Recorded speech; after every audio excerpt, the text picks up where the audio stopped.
నేను ఇప్పుడు మిమ్మల్ని పిలవబోతున్నాను. ఎవరిని పిలుస్తానో నాకు తెలియదు.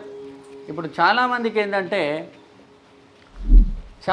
ఏంటంటే అసలు ఈయన ఏంటి, ఎలా చెప్తాడు ఇట్లాగా అర్థం కావట్లేదు. వీళ్ళకి టెన్షన్ అయిపోతుంది. నేను వాళ్ళ పుట్టుక చెప్తాను, చావు చెప్తాను, వాళ్ళ సమస్య చెప్తాను, వాళ్ళు ఎందుకు వచ్చారో చెప్తాను, వాళ్ళ మనసులో ఏముందో చెప్తాను, వాళ్ళ మనసులో మారుతుంటే ఇదిగో మారుస్తున్నామని కూడా చెప్పాను కదా. ఇవన్నీ ఎన్నోసార్లు ప్రూవ్ చేశాను కదా, వందల వేల సార్లు చేస్తూనే ఉన్నాను. ప్రతి సత్సంగంలో మినిమం 10 మెంబర్స్, 5 to 10 మెంబర్స్ పిలుస్తున్నాను, మొత్తం రాస్తున్నాను, చెప్తున్నాను, రెమెడీస్ కూడా ఇస్తున్నాను. ప్రపంచంలో ఎక్కడ చూడండి, వినంది, కనంది, ఊహ కూడా అందనిది నేను చేస్తున్నాను, ప్రూవ్ చేస్తున్నాను. మీ జీవితంలో ఒక పెద్ద లాస్ జరిగిందండి. ఆ టైంలోనే మీ ఉద్యోగం కూడా పోయింది. ఆ లాస్ ఏంటి? నా మదర్ చనిపోవడం అండి.